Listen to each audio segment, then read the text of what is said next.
Oh my God, it's the coolest thing ever. Hey guys, have you heard of Goldbelly? Well, check this out. It's this amazing site where they ship the most iconic famous foods from restaurants across the country anywhere nationwide. I've never found a more perfect gift than food. They ship Chicago deep dish pizza, New York bagels, Maine lobster rolls, and even Ina Garten's famous cakes. Seriously. So if you're looking for a gift for the food lover in your life, head to goldbelly.com and get 20% off your first order with promo code GIFT. Getting engaged can be stressful. Getting the right ring won't be at BlueNile.com. The jewelers at BlueNile.com have sparkle down to a science with beautiful lab-grown diamonds worthy of your most brilliant moments. Their lab-grown diamonds are independently graded and guaranteed identical to natural diamonds and ready to ship to your door. Get $50 off your purchase of $500 or more with code LISTEN at BlueNile.com. That's BlueNile.com, code LISTEN for $50 off.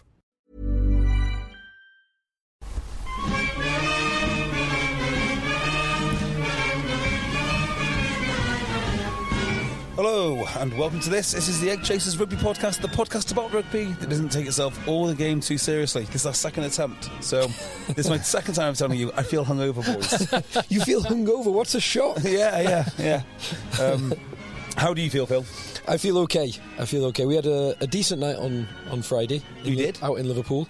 Had a few Guinnesses. Guinea. Not sure if I split the G. I can't remember the name of that street in Liverpool, but I really enjoyed it last time I went. Oh, I really enjoyed it. There's a few places that are pretty live. So there's Matthew Street, Matthew's Lane, is it? Matthew Street, yeah. And there's Concert Square, which is also pretty lively. Yeah. And basically anywhere around the centre. Yeah, it's fun. Very, very fun. Very lively. People from Manchester don't really go to Liverpool, and vice versa. Yeah, I'd agree with that. It's a strange phenomena. Yeah, and they're completely different cities too. Yeah. I mean, obviously they're different cities, but it feels like Liverpool has not got the memo that people no longer go out.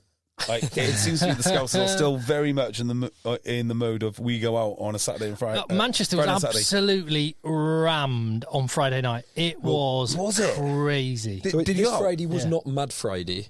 But next Friday will be insane. I might go out again. I mean, I've said I wouldn't, but I might go out again. Mad Friday. I love it. You know, as with some people on there, it's going to be so busy. I can't wait. I want absolute chaos. Throw me in the middle of it. That's what I want. I was out in Liverpool about 12 months ago on a Wednesday night. This time of year, 12 months ago, Wednesday night, and it was quiet all night. And one of the lads I was out with, who is from Liverpool, said, "Don't worry, 11 o'clock it'll get busy." And it was getting later and later. I was like, everywhere's dead, mate. Everyone's dead, I'm going to go back to the hotel. He's like, no, 11 o'clock it'll get busy. 11 o'clock it'll get busy. 10 minutes past 11, everywhere was heaving. What, in Liverpool? In Liverpool. Wednesday night, about 12 months ago. Because it was students. Big uni night. Students were, everyone was you generally can't afford to preload it for a student anywhere but at home with a bottle of Frosty Jacks. Yep. And then... I do wonder, how would you go to, say, Albert Slosh if you didn't have a full-time job and not made the conscious decision to dedicate at least 20% of your salary to buying drinks? Buying a couple of rounds. Yeah. How do you do that? You know, you can't do it as a student. Mind you, I think I had my cheapest round, certainly cheapest per pint round, purchasing pint parity. First round I bought in Scruffy Murphy's was 4 pints of Guinness and 1 pint of lager. I got change from 15 quid. What? £3 a pint? Less than £3. What? Less than £3 a pint. It's like time travel. It really was. Liverpool, right? I genuinely think it's 15 years since I've paid that little. I was so impressed by Liverpool. It's got such a mixture of buildings. Yeah, so you've got this horrible, buildings. brutalist sort of 60s stuff everywhere. And then you've got some of these beautiful, beautiful pubs. And actually, because of the awful architecture, which permeates some of the nicer stuff, it really makes the nicer stuff stand out. Yeah. Right, we're a rugby podcast. Yeah. Thank you. And drinking. Rugby and generally drinking. speaking. Yeah, we touch on some rugby. Contact eggchasers@gmail.com is where you can get in touch with us on the email. Lots of people have been doing. In fact, I'm going to start with one of those. Matt Cotton, great writer for The Times, does a really good preview of the rugby with a slightly humorous lilt, as well as, someone who knows his onions. He sent a video. He says, "Evening, gents. The title of the email was Love the blah, not my peak TO wife. Very good. Fusing lots of old school references together there. Evening, gents. Hope you're well. Just wanted to share a video with you from Tim's beloved Marlow this past weekend. Ooh. What do you think? God, we hate Marlow. The tackle was low, but no attempt to wrap. For me, penalty only. I'll show you a video. You're going to have to gather around the phone here to see this. You'll appreciate this. Thank you, Matt, for the email. There we go. What do you think of that tackle? Oh, how dare he? How dare See it he? again? Yeah, that's it. Oh, Bang! dropped him. That's It's a dog. Ran on the pitch and just wiped one of the players out. love it. Outstanding. Love it. So actually, we're going to be talking about the reinvention of or how to improve rugby. How to improve specifically European rugby. But I think I might add an extra bit onto this. Go on. Because talking of Marlow, they're in the same league as a club that Aylesbury. is actually liked in Aylesbury. And they lost again. Aylesbury lost again. Oh, poor Aylesbury. And there's another club which has come across my radar of late because my dear friend James Peacock is the DOR there, which is Kenilworth. And they both seem to be having a similar problem, which is player retention.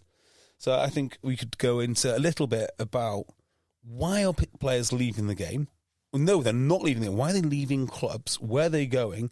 How is this affecting the overall pyramid? Because I think it's a subject that we have to address, and we have to address it pretty quickly. Okay, but I've got another little thing I wanted to bring up from Regional 2 Thames, London and South East Division. Yes, please. We've mentioned Old Haberdashers before. Yeah, The highest level non-training team. They just turn up on a Saturday. So they say. Play their hearts out and then get on the beers with the boys.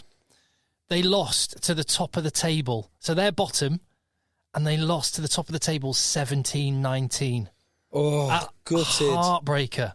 Gutted. And the team they played against, I suddenly went down a little, I've never heard of them, HAC. Yes. Honourable Artillery Company. Honourable Artillery Company. Have you seen their rugby pitch? Yes. I'll go on better for you. A gentleman called Jack Davis, who used to be the general manager of the London Scholars, and I don't know, how do you not know this? He invited me to a dinner there and to watch the Scholars play Wigan. So I've been there to watch a game and listen to Sean Wayne speak. What an incredible pitch. Incredible. So surrounded by offices, incredible old,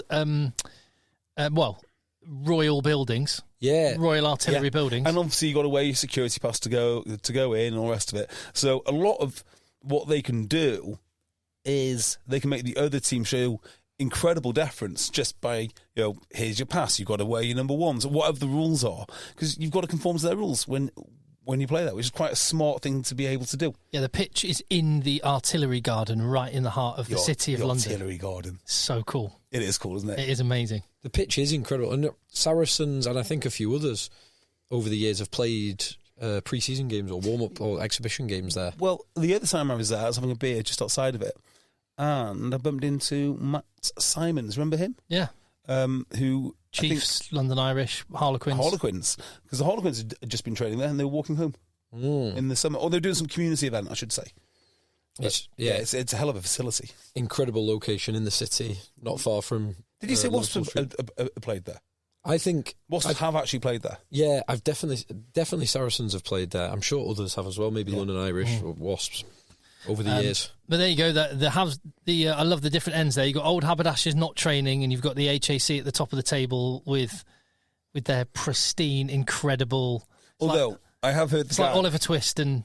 I have heard the gag about Old Habs is when they say, "Oh yeah, we don't train." Often the answer is, "Yeah, we can tell." For the HAC, talking about pints, if you go for a pint round there, you will you won't get that much change for one pint from 15 quid round in that neck of the woods. Wow. How the other half live, eh? Right. Yes. So there you go. There's a bit of grassroots rugby, which we will return to. You're quite right. There are also in the national leagues and above, so like the top leagues of rugby probably around Europe, I would guess. There are only 2 remaining unbeaten sides. Leinster. Leinster. Ovs. Leinster only just after this weekend. Only just, yeah. Leinster and Richmond. Ah, Who won again? But the Rams lost twice. I've lost 2 in a row now. City lost, 7 now? yeah, is it something like they've only won 1 in the last 11? Something ridiculous, yeah. So it happens to the best of them. Oh yeah. How did Top H get on? We won. Back on the horse. Beat Old Winians, although I wasn't present for this one because I was drinking like a proper teammate. Letting all your teammates down to have beers with the boys. But I did tell them like plenty of weeks in advance, this will not be happening this weekend. All right, so let's put our heads together and solve the Champions Cup if indeed we think it needs solving. This has been a rising bit of sentiment that I've noticed, and I can't get away from the feeling, despite the fact I was at a couple of the grounds working on games. They were both one-way traffic matches. This weekend I was at Leicester, and it was great, but I can't escape the nagging feeling that it doesn't feel as special as it did, and there's all sorts of things that play into that. Some people are complaining about the broadcaster, some are complaining about the format, some are complaining about the number of teams, which country the teams are from. So I just thought, now we've had the first block of pool games done, and we can talk about some of the actual rugby, but just overall, what are your feelings about the competition? Hard to watch. Definitely hard to watch. So if you've not got Premier Sport, why would you? Then you've got to forget that, and you're doing it only for European rugby. So it just seems like an unlikely... Well, top 14 and URC. Sorry. Yeah, £70 a year as well. It's pretty good. I'll declare a conflict of interest, but I genuinely think it's really good. Sorry, let me just take that back. I don't mean that, because obviously if you do watch URC, it is good for you. Or top 14. Yes. What I meant is if you are if you're a Premiership fan, yes, and you've got your Premiership package, then it's harder for the English fans to watch. Or if you are a more casual rugby fan who watches, say, you don't watch domestic lower level, but you'll watch European and you watch international. Yeah. Again, you've got to splash out.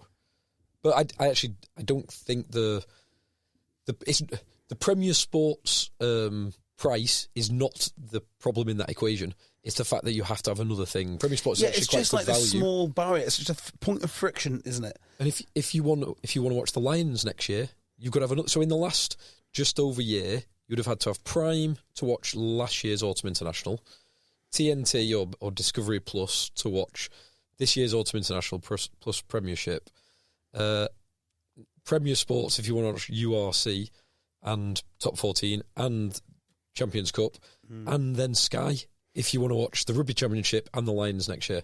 Yeah, so you're talking like, I don't know, £60 a month, something like that. The worst part about this is it's not they went to Premier Sport because it was the highest bidder. They went to Premier Sport because, well, no one else wanted it. Well, so they were the highest bidder. Yeah, well, yes, quite. Yeah, but it wasn't a bidding war that forced this. You know? No, what happened? TNT made an offer. EPCR thought they could do better. TNT went off and spent their money on the Autumn Nations, so I gather didn't have any left to come back for Champions Cup. And Premier Sport, by the sounds of it, got swung quite a good deal. But I mean, even if I don't think it is a broadcaster, because there's something else going on here, isn't there? I think it's more than the broadcaster because it's fine. Because by the way, that only affects English Premiership fans, as you said. So I already have Premier Sports. Yep. And I think the broadcasting is good. Like there's no complaints from me over the broadcasting, save for one, which is the Discovery Sport app, because I watch a lot on my laptop, or I do watch on my TV, and you can do this as well. The Discovery Sport app, you can skip back to all of the relevant events. They time code tries, yellow cards, red cards, penalties, anything else. So if I join in 30 minutes into the game, I'll go back, watch all the relevant bits. There's none of that coding in Premier Sports. Yeah, and can I just say that's unacceptable. So in a world where I can watch the Top H game coded, right, because we've got the technology at Top H, and every other single club at my level has the same technology, it's unacceptable for any broadcaster on any streaming platform not to have coding. Yeah, like I just things. But that coding you're referring to is done afterwards. No. I know with TNT what you're referring to, but what you're talking about watching your Top H game, it's not as it happens. So well, if it was streamed live, it would do, but of course you don't stream it live. But it uploads and AI goes scrum, line out, scrum. Right. Line okay. out, Yeah. line out. All right. There's not like some nerd doing. Yeah. Understood.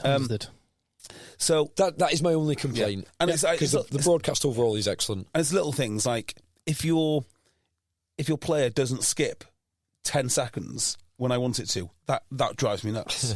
Because a lot of people watch these things. So anyway, just a small whinge, but actually the broadcast is fine. Yeah. So for me, it's not the broadcast. There are two problems as I see it. There are too many teams, and the problem that is a geographic problem rather than a quality problem, the South African teams. And that geographic problem, you can get round it, but you need much greater rest, both in this competition and throughout the season to do so. Yeah, do you know one really fundamental issue? So I was thinking about this, and I was sort of expressing that it just doesn't feel right or the same. And there was a bit of an accusation that you're just only remembering the good old days, and you're like your rose-tinted glasses. Yeah, back. Someone complained yesterday that we were anti-Leinster. Some absolute loser with no life decided to write it on bloody Spotify. I was like, who must this idiot be? I don't remember saying anything about being anti-Leinster. You have in the past come across as a little bit anti-Leinster. Fine, whatever.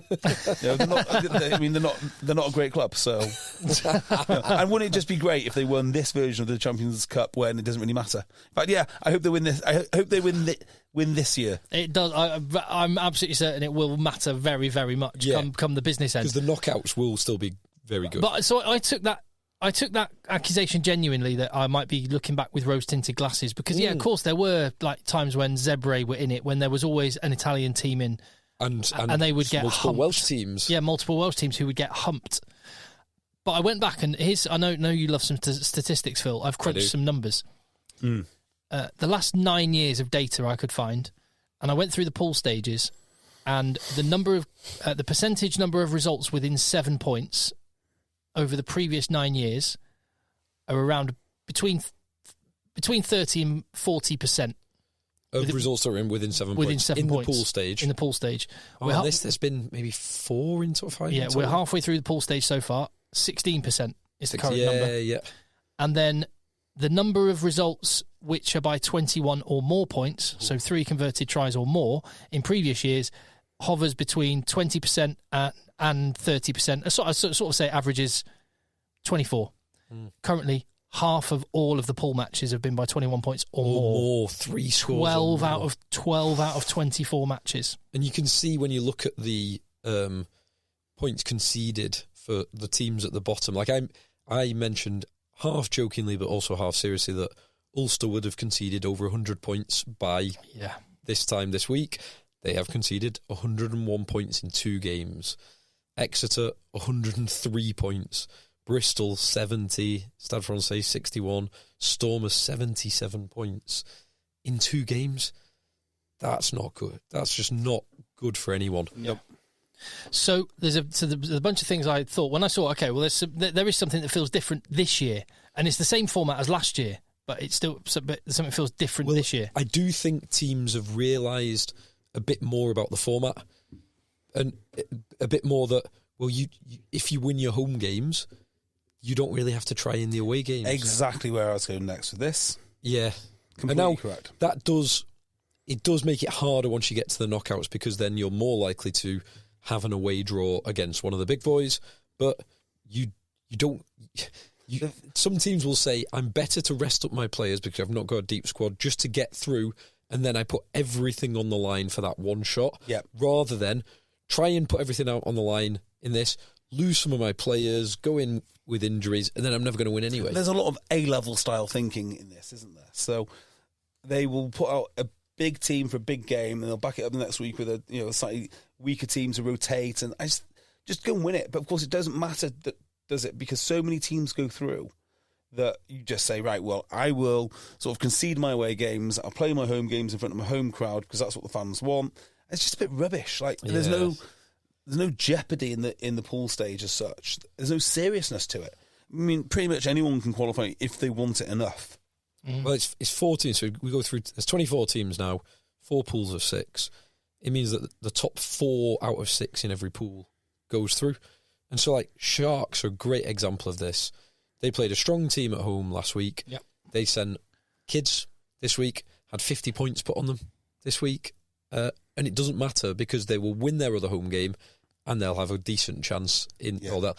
It doesn't even matter. They just win their other home game. So End of. I do have sympathy with the South African teams on this because, bearing in mind they play in the URC, the Sharks are playing in the URC. Well, Sharks and Stormers are both playing in the URC in South Africa next week. Yeah. How and why it cannot just be a case of having a little organisation. So whenever Champions Cup away matches are organised, there's away URC matches also organised. Just seems like a complete no-brainer. You'd have to get then the South African. So all the other teams have played one home and one away. All the teams now have played one home and one away.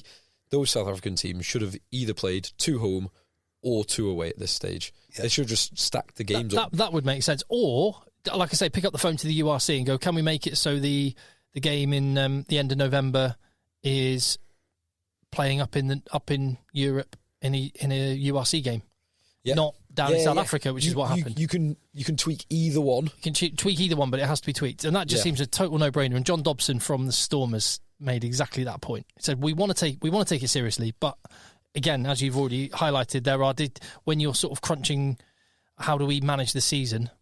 You can understand why they decide to do it the way they do it. The consequence is it just feels rubbish for the competition."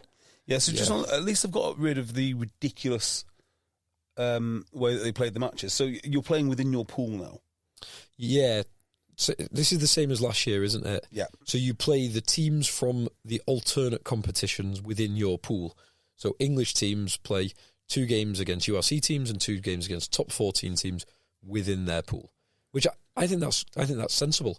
It's a way of not getting repeat fixtures like Premiership on Premiership, URC on URC at this stage. You can get them in the knockout stages. That's fine. And it's a way of reducing the games as well, but having every game relevant and meaningful to that league. Yeah. The only problem is there are some of these pools, and I guess this is the consequence of seeding. Some of these pools do look lopsided, like Exeter and Ulster. Exeter have to go away to the Sharks and then host Toulouse, and Ulster playing Toulouse away and then Bordeaux. It's just those 2 teams. Yeah, it's an uphill battle.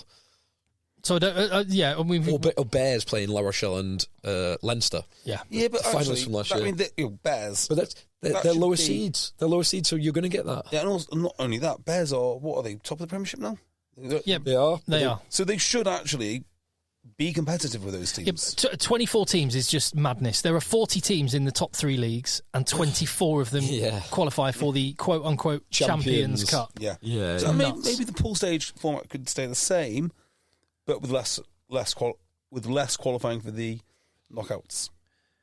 That would be one way, just 8 teams, and then I still think then you still get dead rubbers towards the end because people will go, we're not going to make it into top 2. We did used to have that, in fairness. And, I mean, there's no silver bullet. The pool stages, but it's better than having unserious matches from the very start because people are like, well, we'll just come 3rd or we'll just come 4th. I think the better way would probably be 16 teams. Yeah, 100%. 4 pools of 4. You play each team twice, so you get 6 pool stages. But then you have to go straight to... Well, then you do go straight to the quarterfinals. And then you've got inter-country stuff as well, haven't you? Yeah, but you do have inter-country. If you wanted to... I thought of a hybrid way where you kind of take a bit of the old one and a bit of the current one. So I like, as you've already identified, the fact you don't have people that you play in your domestic league. Yeah. I quite like that. So if you had 6 pools of 3, 1 from each team... Yeah. The top team goes through to the knockout, and then you have a wild card round with the 4 best second place. Yeah. Who qualify to play to go through to the quarterfinal. Then you've created like a little bit of jeopardy, like they do in and that feels like a sort of in between what we currently have and what we used to have. Yes. So that's just another potential. I think either of those options are preferable, but I don't think either of those on its own solves it. I think having fewer teams does improve things. But if you're going to retain the South African teams, which I would very much like to do because the quality when they're on form is sensational, but there's got to be a better way for the travel and the balance and managing the workload. So just on, I think, fundamentally, you've got to have competitive games. And the biggest reason for this is you cannot honestly say that this is going to be the showpiece of domestic rugby, which is what it should be. It should be built up to be the greatest event outside of internationals. I said it last week, I'll say it again. There was one point to me where European rugby was getting to test match level intensity and quality.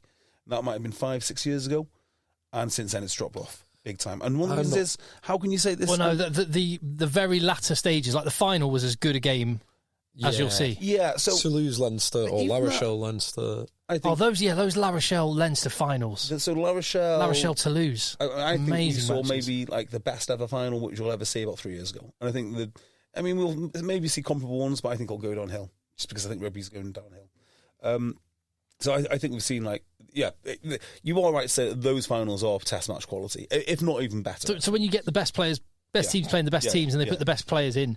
But actually, why can't Bath La Rochelle be that kind of game? The opening round of the Champions Cup. It should be like the opening round of the World Cup, where you get these two monstrous teams and they just go for it, and you know you're going to see an absolute belter of a game. And then the second round should be good, but then they start resting players. Well, there's another factor here. You've already mentioned that Bath La Rochelle game. Well, that was the opening match. It was in biblically bad conditions. Now there's always been games at this time of year, but it starting in December feels weird. It did used to start in October before the November tests. Is that because of the World Cup year? So everything this year is a little bit later. I don't think so. The Premiership started didn't later. it do this? It was the same. This format did the same thing last year. It might have been. Got to say, it never occurred to me that. So just think about it. What we used to do. Just think about it from a like narrative on the podcast. Opening block of 6 matches of the Premiership. Those 2 or 3 players are playing really well. I reckon they should be in contention for an international in November. Last year was Let's December. wait and see how they get on in Europe. Yeah. And then we'll see if they're really ready. Yes. And now, the thing with Europe is, if you start resting players from week 1, which is exactly what has happened, well, that's just not good enough, is it? I mean, you can't. It's not a serious. If you can rest from week 1, it's not a serious competition. Yeah. Then that's back to the too many teams and then the round of 16. The December thing, obviously, it did cause an issue last weekend with Storm Dara, and that Bath La Rochelle game. It was actually the best game of the weekend. It was one of the games that was within 4 points. It was a good finish. It was in terrible condition, so it was a bit stop-start. But it wasn't. Bath went for it. Bath, and then I'm very disappointed that they fielded effectively a second team this week, travelling away to Benetton. Yeah. Because that would have got them back on the horse. That winning away is as good as if you've lost a home game, you've got to win away. Franco Smith made that call for Glasgow as well. He sort of stacked his bench. First team is on the bench and he started with second team. He's left a couple of players out.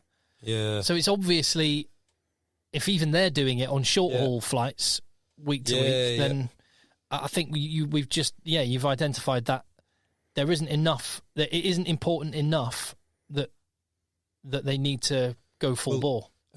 So I'm not going to complain that it started in December, because I would, and I've said this loads of times on the pod before, I do want to rip up the calendar. I do want to have international rugby, domestic low level, domestic high level as 3 distinct periods in the season. Wouldn't it be awesome if the league finished and then based on that league placing you went straight into the Champions Cup rather than the previous? Yeah. And maybe and if the money was stacked such that, or players' contracts were stacked that, well, you're either on the beach getting paid a retainer amount or you're getting proper Champions Cup money because you've qualified. Because you earn you earn the next 3-month block. That's probably how NFL works, is it? With the playoffs, if you get to playoffs, if you get playoffs, you get more money. Yeah, that's what exactly. Yeah, you get some sort of, but it's like a fixed rate, so you play for less money. I think you don't play for your contract amount. You play, but your contract's covered the 16 games, then you get extra. Yeah, something. Yeah, that would be brilliant to do it, and it should build up into it. And whether you have international, either like the bookends of the season, you have a distinct break all around the year during the summer or the winter, whenever, doesn't matter to me. But the hopping around, like the fact we had November test matches, one round of domestic rugby, and then 2 rounds of Champions Cup is nuts. No Premiership for 4 or 5 weeks. Nuts. 1 round, nothing again for another 2 weeks. It's bonkers. Yeah, that bouncing around. But that is the hardest thing to solve, because everyone has their own interests and everyone is trying to protect their own thing. Yep. And from all the clubs, all of the competitions, because the clubs and the competitions are not the same thing, and then all of the unions and World Rugby, if they could get round the table and agree it would be beneficial to all, but none of them will be willing to concede anything and the problem is to get it over the line. The diminishing value of the Champions Cup is problematic for that end, because the top 14 is so valuable that they're not. That the top 14 people are like, no, we're the showpiece. Yeah, they're the showpiece. We're the last game, and that's the thing, right? So, one of I think that it's like this like doom spiral now. The less that the Champions Cup is worth, the more you're going to see rested teams and teams not taking it seriously, and then you're going to see weird broadcasters pick it up because it's cheap to buy. So you've got all of these factors. Like if it was the premier thing, then it'd be well. I think it would speak for itself then. The quality of the competition and the quality of those games has got to increase. So I think the Champions Cup is up 2030. So 2030? Yes, so there's 3 more years after this one of it. What are we on, 24, 25? 24, 25. So this final will be in 25. So maybe there's 3 maybe there's 3 years left after this one. Before then, a kind of you could blow it up. Yeah. That would be such a shame if 30 odd, nearly 35 years of history at that point was just ended. But unless they've got to make it more competitive. Yeah, it can't just be this or more elite. Ride. More elite. Yeah, more elite is that. Yeah, more elite, more competitive. Look, if Toulouse show up and spank you by 60 points, I mean that's Toulouse, isn't it? If Leinster show up and give you good hiding, well, this is the competition that you wanted to play. So suck it up. But then there shouldn't be, like you say, 24 of the top 40 teams in the top leagues competing.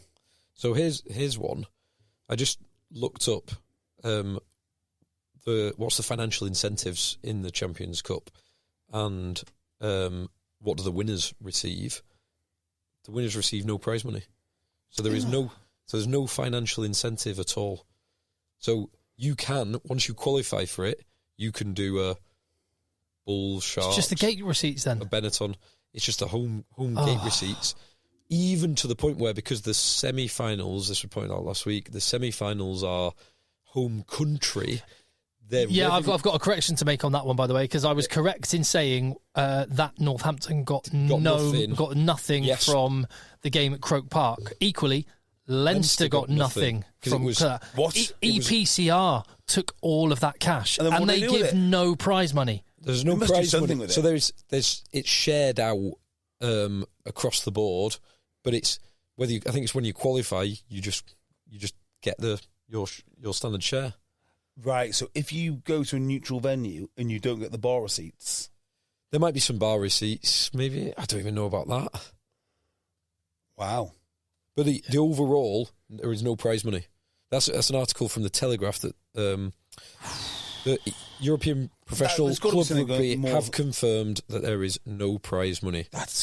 With clubs generating and sharing revenue from things like gate receipts. So even that... Well, that must be the neutral, like, final, semi-finals. So, okay, yeah. I mean, it's not all bad, because I think there is... if you want a model where everyone competes and, obviously going to be a disparity in terms of ground size, all the revenue is centralised, all the revenue is divvied up. That's not the end of the world. Well, but then that creates a tragedy of the commons type situation. The marginal incentive for every team is to spend less money on it and try less. And as we've already heard, Newcastle it. Yeah. Well, once you qualify for the Champions Cup, then you spend 0 on the Champions Cup, just qualify. Yeah. That is your incentive. That's the marginal strategy. So Northampton got 0 of Croke Park, but it cost them money to send their whole squad there, so they were net negative. So the actual perfect outcome is to get a home quarterfinal and then go out. From a financial point of view, that's the best. That's the most efficient. That's the most efficient thing. Send your players in a transit van to go and play away. So maybe Jake White knew what he was doing last year. Well, quite possible. Well, I mean, you can still centralise all the revenue and incentivise it. So, you've got to have more for semi-final. You get more. You've got to have incentives. I think you do. Yeah, it's crazy not to. But then, what do you do with those incentives? And this is a serious point, though, right? What do you do with incentives like prize money if you have a salary cap? I mean, how much use can it actually really be? Coaching facilities? Yeah, just when you've got salary caps involved, it feels a bit weird. Well, that should be outside of salary caps because that is performance. I mean, that should be a bonus. Like, in fact, it could even be set up by EPCR. Every player in your European squad gets a share of the prize money. Yeah. And then I wonder if Sia, Bongi, and Ox might have been at Welford Road last night. If you do have the Largan model of having a distinct period, a 3-month period where you have the Champions Cup, yes, you can bring in Bowden Barrett for 3 months. You bring in whoever. You bring in Luke Whitelock, Sam Whitelock, any of them, any of the Whitelocks, anyone called 4 Whitelocks, bring them all in. Bring in Brodie Ritali for a season. Bring in Ardy Surveyor. Like, you could do all of that if you have it, and it's outside the salary caps for the leagues that operate on salary caps. You just bring them in for that period.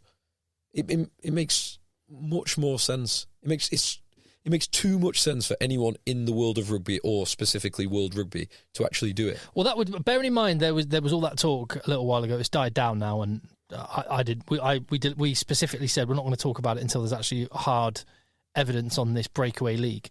But it would almost make sense for a breakaway league to kind of commandeer something like the Champions Cup and go, we'll do it as its own thing. In a standalone window. And you could completely outside salary cap and go for your life. And there'll be, spend as much as you want, and there's some big prize money. But you'd have to have a brand new team, right? You couldn't just ask the existing teams to play. No, but the only way is you could ask these existing teams, but currently the league structure wouldn't allow it unless you played over the summer period. Yeah, and I also, you know this, Tim, from dealing with Lancashire, which is when you try and do something which is not sanctioned by, you're talking about kids, right? And like, can we do this cup thing for, because it's going to be good for the kids? No, you can't. Why? Well, we say so. So, jog on. Oh, that was, Lancashire Rugby Union, just to fill in a little bit of gap there. Yeah. So, I thought it'd be quite a cool idea, and a few clubs around the Manchester area thought it'd be quite a good idea to create a bit of a league, to create some rivalries and create some structure to a season. And so get all the teams that are within the M60, there's about 8 of them, or around the M60 in Manchester, within the Ring Road, about 8 teams. Let's have a league. We'll play each other home and away every year, and then we've got a bunch of fixtures. We can come up with a trophy, and there you go. That'd be a cool thing to do. And the Lancashire Rugby Union were like, no, we do the cup. You can't do it. I know, it's crazy, isn't it? It's nuts. It's crazy. People want to create a good product to grow rugby. Yeah. No. Why? Well, just no. No. Yeah. So anyway, that was the point I was going to make. You see the pushback you get for Lancashire with kids. Imagine saying to Northampton, "Do you want to play this tournament in July, and we'll pay you a lot of money?" Sorry, no one's going to allow it. They're not going to sanction it. But or maybe with your squad idea, because some people would. I was just thinking like that would sit not very well with me if Steve Lansdowne, Bristol qualified with their salary cap squad in the Premiership for the Champions Cup, and then Steve Lansdowne spends 10 million of his money, which he's entitled to spend, and I would love it to be spent on rugby, but he spends it on Bowden Barrett and Ardy Surveyor and loads of superstars. Diolande and Cheslin Colby, but they suit up for Bristol Bears. It would almost be like a certain percentage of your squad has to be in the Champions Cup squad. I'd be okay with that. Do you remember though? Like Rugby League used to do this in Super League. As the playoffs got closer, they might go out and sign a superstar. So they got Andrew Johns at Warrington, just basically for the playoffs. Yeah, and he spanned his first kick, completely spanned it. It's like and then he turned into a superhero. He was quite handy, wasn't he? He was good, Andrew. Well, the flip side of that, Andrew Johns was the other Johns. There's 2 of them. Flip side of that, do you remember the year when Kevin Keegan and Alex Ferguson were battling for the title? I would love it if we beat them. Love it. Newcastle were hot on United's heels. And they were leading for a while, and they signed Faustino Asprilla, and it all went wrong. Yeah, too attacking. Yeah, disrupting a winning squad is not always the best strategy. Yeah, but then again, adding Ardy Surveyor, Damien Diolande, Cheslin Colby, and Bowden Barrett to a squad might be quite useful. Yeah, well, adding Geordie Barrett's been pretty good. Who is this player, right, who would disrupt the squad? So I think a lot of those names you mentioned there, like Asprilla disrupt the squad because it's just like this complete lunatic, free spirit. Probably, I mean, I'm making this up because I don't know. I never really watched him. It's a long time ago. But like, I bet he didn't track back. I bet he didn't defend much. I bet he didn't do any of that stuff. But it was pretty good in front of the goal. Who was the guy that would ruin your ruin your winning mentality, your winning team, who would that be? I can only think of football examples. I can as well, most of whom have been in the Manchester United squad over the last 3 or 4 seasons. Because when you add a Bowden Barrett or something like that, I mean, you're not just adding a great player, you're probably adding like a serious professional. Professional. I already said probably works super hard. Training and rehab, super serious. Can probably coach as like adding George Ford to your squad is like adding one of the best backs coach in the world to your squad. And I've said this before, Andre Pollard gets up extra early and goes to the physio before everyone else, so he doesn't get in anyone else's way. And basically goes for a daily body MOT before he does his extras. Yeah. That's the level of professionalism some of these. How good is that guy? Yeah. Some of these top players do. So you say, oh yeah, we'll just add Ardy Surveyor. Add a load of extra work rate during training. Brilliant. Yeah. But the only way that I could actually backfire is if you were talking to a bad squad and you shamed everyone. In a good squad, I can't think of anyone really. Maybe no, I mean, it'd be unfair on the player to say like Cheslin Cole because he's so talented, or maybe like I mean, that really is first world problems. Yeah, he's just too damn talented. Yeah, so maybe he doesn't need to train as hard. Yeah, but maybe P.S. Speaks didn't train as hard as he should. No, but he Andy did. Powell.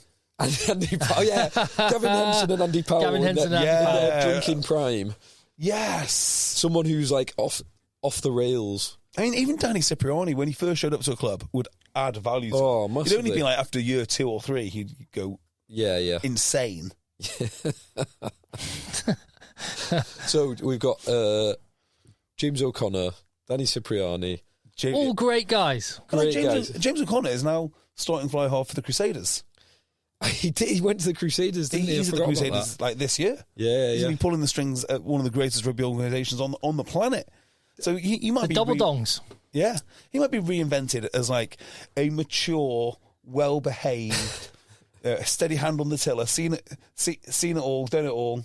Didn't they have their worst season in their history this year? Yeah. Worst season since the Blackadder years. But was he fly half for this year? He was there in the squad, I think. So he's doing a very funny thing now, I think, on Instagram, which is I think he knows he's near the end. Well, he is near the end. Yeah, it's about so 75. Everything he's posting is like super sentimental, like he's playing for brothers. How special are these memories? Making memories. Like he should have thought about that 10 years ago. So I want to move on to something else that maybe need changing or not. But just before we do that, you reminded me, the blast from the past, James O'Connor. There was another blast from the past who was playing this weekend, and I was like, I had not heard that name for 4 or 5 years. And this is me because I don't watch that much top 14. So there was a man playing for. He was wearing the number 7 shirt for Cast or Cast. Oh yes, do you know who? Yeah, I know. Yeah, I I met him in Cast earlier this year. Lovely bloke. So he rides an amazing motorcycle to and from training. Just looks like the coolest man in the world. That doesn't surprise me. He was in My Life in Rugby in the Rugby paper last weekend. And this is his final year, his final contract. He's 33 now. Yeah. About to turn 34. And he's going for 12 months sailing around the Mediterranean when he finishes his final contract. What a boy. Before going back to... Whoa, hang on. What nationality? So before going back to... Well, I'll tell you the countries he's played in. Oh, yes. He's played in Wales. Played in France, New obviously. Zealand. Played in New Zealand. And I assume he's played in Canada. Cast? What position? Number 7. Number 7. Back row. Man of the match. And played his best rugby at the moment. Don't know. Who? Tyler Ardron. Sorry, who's he? Do you not remember him from playing in Wales for Scarlets, wasn't it? Was it Ospreys? I thought it was Scarlets. I'm just looking him up. Scarlets, I think. It was Ospreys. Oh, it was Ospreys. Oh, yes, it was Ospreys. Is he Canadian? He's Canadian. Yeah. Oh, I mean, this is niche. He's not so. He had. You love a bit of niche. So yeah. Fair. We absolutely. So he's a hell of a player. So he's 33 now. He'll be 34 in June when he retires. So he played for the Ospreys for 4 years. Then he went to New Zealand, played for the Chiefs for 2 years, and has been at Cast since 2020. Which I must have known that before. But we watched him in 2018 in the qualification for I assume he was playing in that game. I can't actually remember. In the qualification for the World Cup when Canada did Germany. No, they played Hong Kong. Hong Kong. Okay. Kenya played Germany and Hong Kong played Canada in the match that mattered. Canada did qualify then, but they lost out to Chile in the qualification for 2023. That's right. And that was the first World Cup that Canada failed to qualify for. They qualified for every other World Cup. So yeah, He was just a class this name weekend. I'd not heard for several years. We'd have been guessing a long time. Do you know one thing I want? Do you know one thing I want to do as well? Having talked about the Champions Cup and players sending B teams, and also as the caveat there is I understand it, and I think teams, you're right, have worked out that you don't need to put everything in, and you can calculate your wins and losses and. Although miscalculation from Bath. Correct. But fair play to to Claremont for sending a full-strength team to go and ran Leinster to close. Yep. And will be disappointed not to get at least a losing bonus point. And to Northampton Saints. Mm-hmm. Yes. That was the result of the competition so far. Do you think Sale beating Racing was a good one? It was good, but Racing sent a B team. Really? Yeah. I don't know. It looks like a pretty good team to me. I know, but it's their second choice team. Yeah, but isn't whoever it is that you normally play at fly half injured? Who's on the bench? Farrell. Owen Farrell and Gibert. Gibert is the second choice fly half who started last weekend at home. That's their second choice team. So yeah, Sam James and Chavonsi is a good centre partnership. Yeah, but it's not Fiku and Tuisova. No, it's not. It's not Fiku. God, it's not a bad centre partnership at all, is it? Yeah, it's all right. But it's not Fiku and Tuisova. Yeah. Max Spring, not heard of him. Not heard from him for a little while.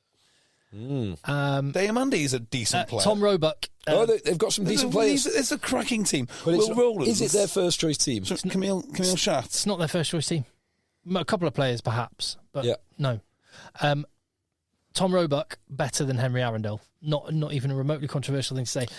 Roebuck looked legit. Main headline in this week's rugby paper: start with Roebuck, Curry tells Borthwick. Which, given the way he plays, it's then hard to say who you've got to get rid of someone. Freeman or Faye Boso, who are both fairly handy players. I love Tom Roebuck. Right, I think he's big, he's physical. I've liked him from age chase. Maybe 16 or no, it must have been 16. Maybe 17. I saw him play sevens for Sale. I was like, is that a number 8? Like, that is a big boy. So he's great. But does he have the X factor of, say... Faye Boso? No. Nope. Freeman's one I was thinking of. Yeah. Freeman's spectacular. Freeman was brilliant this weekend as well. He was great. Freeman is, on his... He's like... how do we describe him? And it was a compliment. It didn't sound like one at the time. But a cut price Pernod. Because he can do so many things. Offloading so good and he's so strong. Like, there's no shame not being quite as good as Pernod, but he's that kind of player.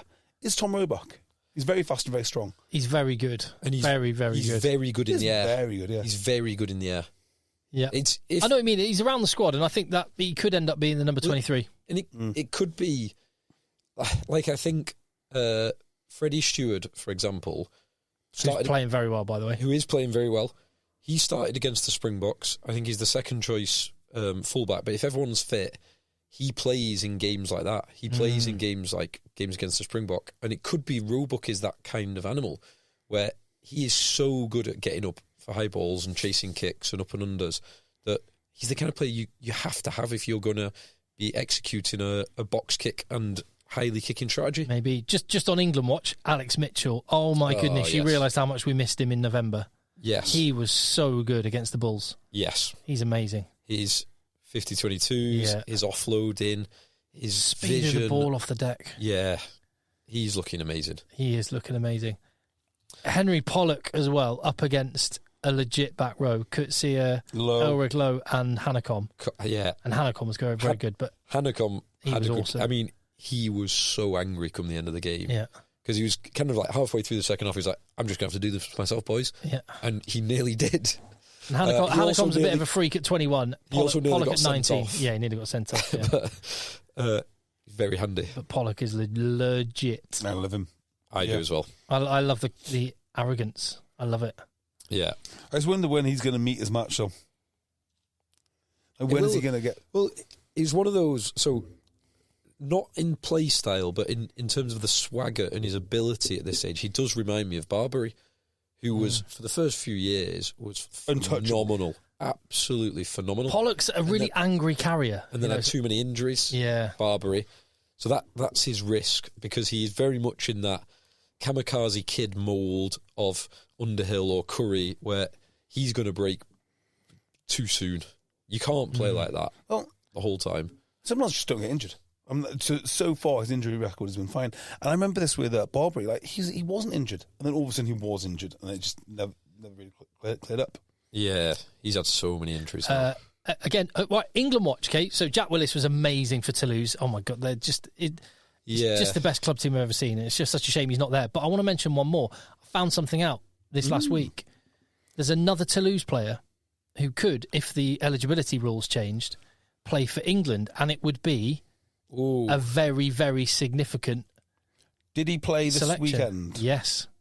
There's someone else in the Toulouse side who has England potential. Oh, God. The Brennan boy who's there? No, he's Irish. His dad's Irish. Trevor Brennan, but no. And he played this weekend? Yeah, he was in the matchday squad today against Exeter. Theo Entamac? Nope. No, that's not. It's not big enough. Paul Costas. No. Ryan Reynolds here for Mint Mobile. You know, one of the perks about having 4 kids that you know about is actually getting a direct line to the big man up north. And this year, he wants you to know the best gift that you can give someone is the gift of Mint Mobile's unlimited wireless for $15 a month. Now, you don't even need to wrap it. Give it a try at mintmobile.com/switch. $45 upfront payment required, equivalent to $15 per month. New customers on first 3-month plan only. Taxes and fees extra. Speed slower above 40 gigabytes on unlimited. See mintmobile.com for details. This episode is brought to you by Progressive Insurance. You chose to hit play on this podcast today. Smart choice.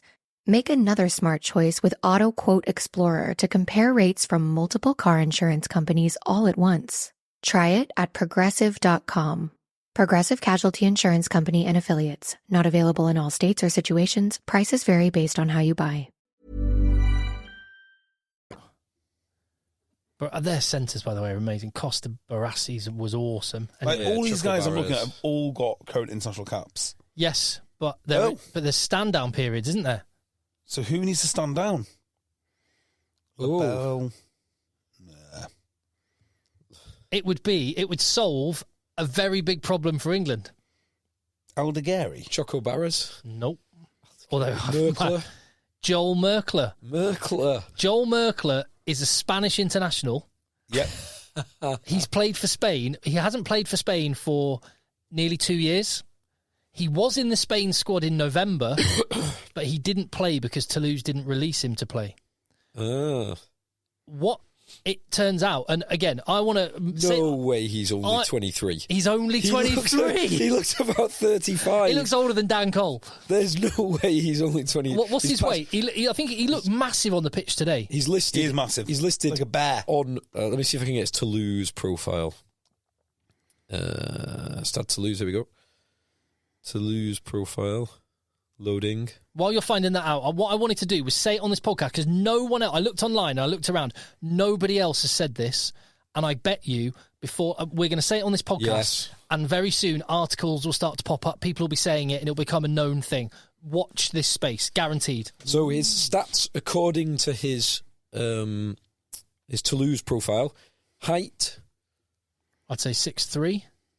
So he is 1 centimetre off 6'5". Wow. 6'4" and 2/3, roughly. Weight 130. 135. Oh, that's what England needs. 21 a plus 6'4", 135. So what's that? 21 stone. 21 stone. Oh, that's what we need. Yeah, Leave him in Spain. Right, but so here's the thing. So he's a Spanish international. He grew up in Spain, but the name Merkle is a strange one. which is Germanic. So it's Germanic. His father is Hungarian, but was born in England. Really? His dad was born in England. Wow. Which is his Wikipedia page doesn't say that. No, it does not say that. I found it out because I was curious about his background, and there was one reference to from him of his dad being Hungarian but born in England in an interview that he gave on some random website. But exactly as you say, I have not seen it written or said anywhere. Yeah. But so, as I understand it, and I guarantee you other journalists will start doing this investigation and then writing about this themselves. Yeah. But you heard it here first. Joel Merkler will qualify for England in about a year. Wow. So that would be very interesting. Now, if it was up to me, obviously I would want him playing for England, or at least available. But he would have to move to England, which I'd also be happy for that, which I don't think he's going to do. No. You wouldn't if you played for Toulouse, would you? If I was, we spoke about this, I mean, World Rugby listened to us in making the law change of place of your birth, as they occasionally do. But if it was up to me, I would not have the Tier 2 to Tier 1 jump. You can drop from Tier 1 to Tier 2, but you can't get poached from a Tier 2 to Tier... that's not the rule, but that was what I always said. You did. It doesn't feel right that, say, I don't know, just because we mentioned him, someone like Tuisova, who, let's say,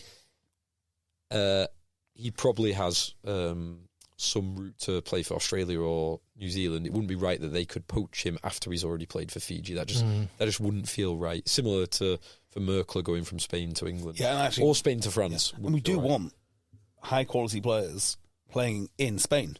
Yes, you really. I mean, if they that's fair. They can start with a world class. Well, not world class. The fact that he was named in the Spanish squad for November but didn't play. At first, I was like, "Oh, is that because he said, oh, I could qualify for England in a year?" There's been no mention of this. France? Can he qualify for France? No, because he doesn't have parentage there.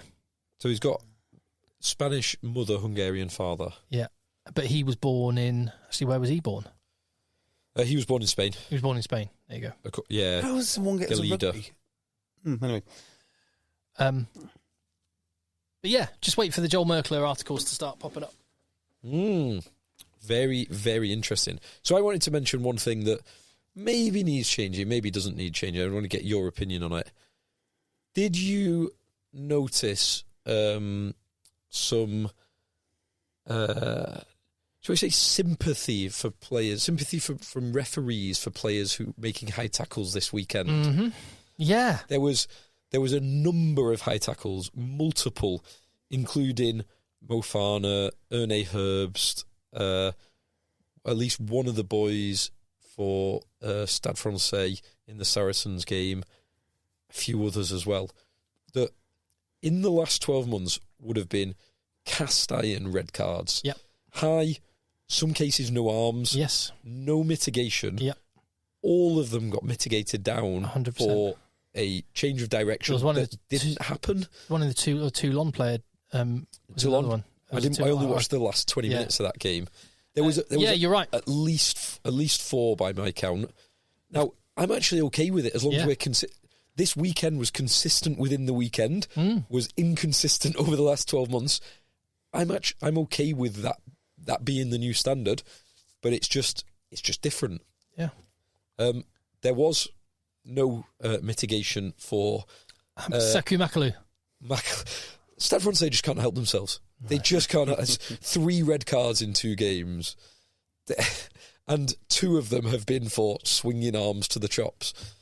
What are you doing, Makalu? That was a moment of madness. Yeah. The Mofana one. There was another one as well. Erne Herbst, and there was one more that was. It was almost exactly like remember the Owen Farrell red card for smashing Basham's face in in the World Cup warm-ups. Yep. Sorry, last year. Well, that was a retrospective red card, but yeah. It was, he got yellow at the day. Yeah. Then it got upgraded to red card. Then it got... No, it got upheld as a yellow card by the Six Nations panel. It got cited and the Six Nations panel upheld it as a yellow card, not sufficient for a red, and World Rugby stepped in because loads of people kicked off online. Hits almost exactly like that. Yeah. Just, there's mitigation there. Mitigation.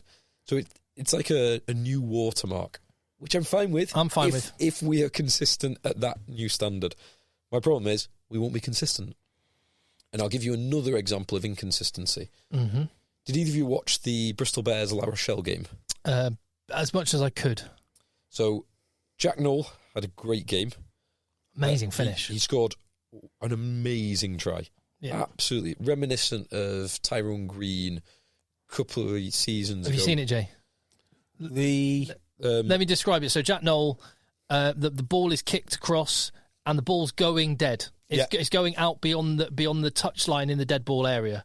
Jack Knoll in the air grabs the ball, which is over the touchline in the dead ball area, but in the air, and he grabs it, pulls it back in field, and this is all doing this while he's airborne, and places it down as he jumps off the pitch into the in goal in touch, and he just manages to hook the ball, pull it back, and does it count? It's incredible, counted, amazing. It was a higher bar for it to count because the referee actually gave us no try on the field, so it had to be absolutely conclusive, and it was. It was an incredible finish. Yeah. And La Rochelle used those crossfield kicks to great effect. They moved Bristol around doing I really that. like La Rochelle. I just love how they go in like, we're having massive men. Yes. Like Toulouse have massive men, like Meafu is ridiculous. Marchand was amazing. Willis and Flamont, all that.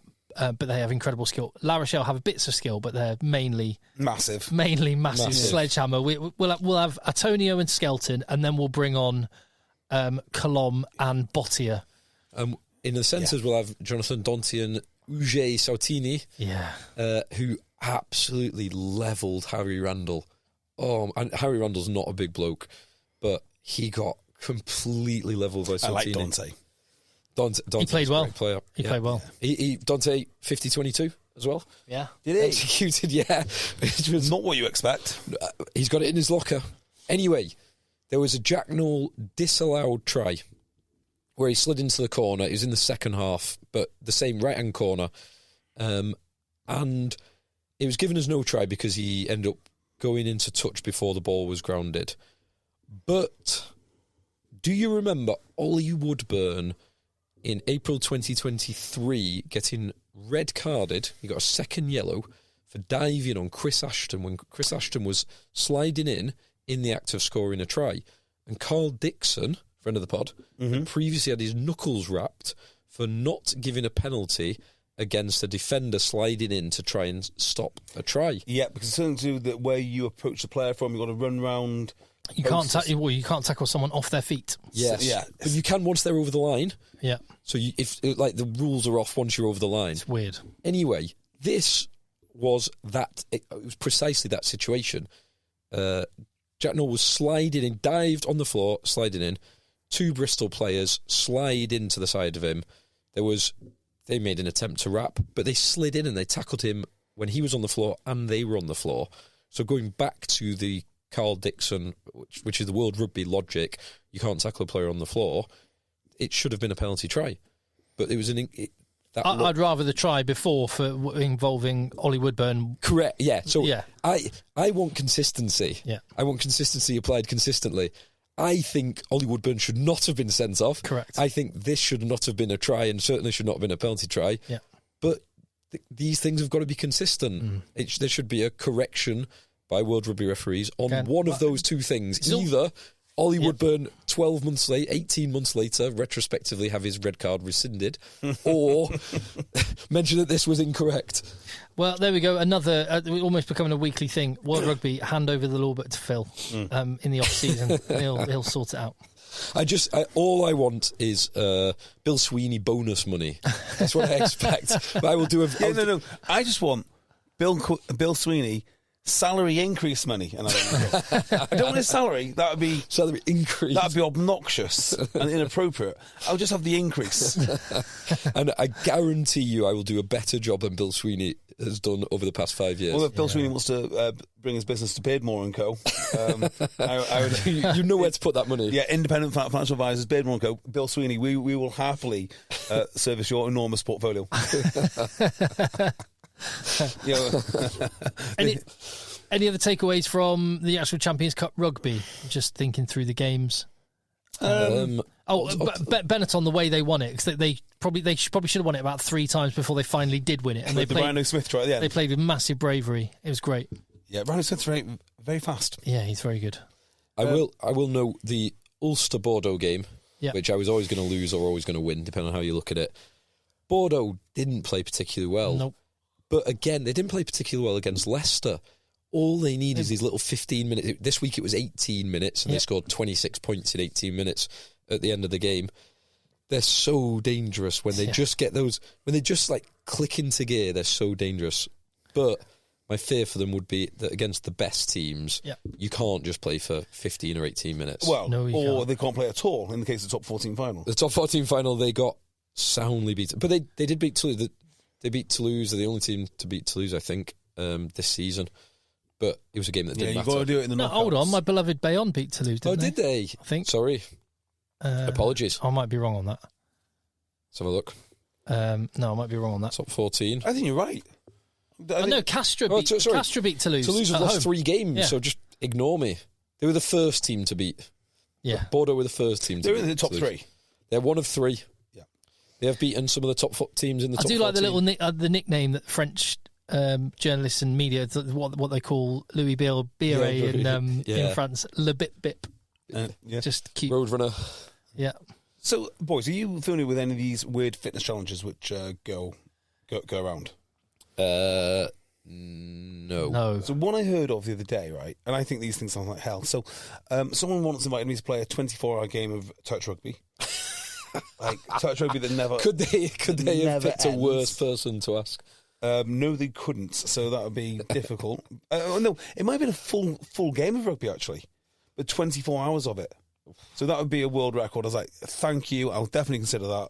Oh my God. I've heard about that 24-hour record that woman did this week. I think I'd rather do that than play 24 hours of touch. If it's touch rugby, I'd do that. There's another one I heard of, which is... Please sign up at contact EggChasers@gmail.com. There's another one I heard of recently. A friend of mine did it. Hugh did one which was a 5-kilometre run every 4 hours, and I can't remember if it was for 24 hours or 48 hours. Why?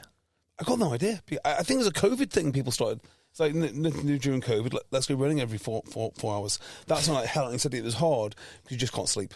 And then you wake up again, then you got to go running again. And you got to do it all through the night, all through the... It's just horrific. Well, my friend this week was about to do 24 workouts in 24 hours. I've got some friends that did that last year. I mean, why? A charity thing, and they did it at the box. And I've one of the, sometimes when and you've been, I'm sure we've all been on the receiving end of this, where someone does something that's really, really thoughtful. It's a small little thing, but it means a lot to you. And like, there's the response I got when someone was doing this. All these 3 guys were doing this, and I just happened to be up, and I live relatively close, and I just went, sod it. And it was like 1 a.m. I just went to the gym, just took some energy drinks and went, how you doing, guys? You all right? And then counted their calories on a rower thing. And it was like... Yeah, it's a big deal, that is. It's like, oh my God, that's the most thought... it was a tiny little thing, but one of the guys still mentions it today. Like, oh, man, I'll never forget that. Yeah, because it's those little things that pull you through it. But all I could think at the time was, oh, what an insane thing to do. It's just a mad thing. Well, my friend Tristan, who happens to be coach of Lampeter, is doing 24 workouts in 24 hours. He's doing it for a new company. He's launching his company called Lift, which is like some sort of platform for personal trainers and whatnot. And doing it for a charity simultaneously. But they had the 150th anniversary this year at Lampeter, which they celebrated by playing Cardiff Quins, and they lost, unfortunately. So anyway, watch out. We'll see how he goes, but 24 workouts in 24 hours just sounds... The problem with that is like a workout, some of the workouts might be 10 minutes or 20 minutes or whatever, but then you only get half an hour rest. The cool down. Yeah. And then you have to start warming up, I guess, 10 minutes before the next one. And depending on what these workouts are as well, I mean, you can't do anything too heavy. And yeah, if it's like a night... Sorry, we're going to go down the rabbit hole of CrossFit workouts here, because that would be where my mind would be going. But like 9 minutes hard work doing...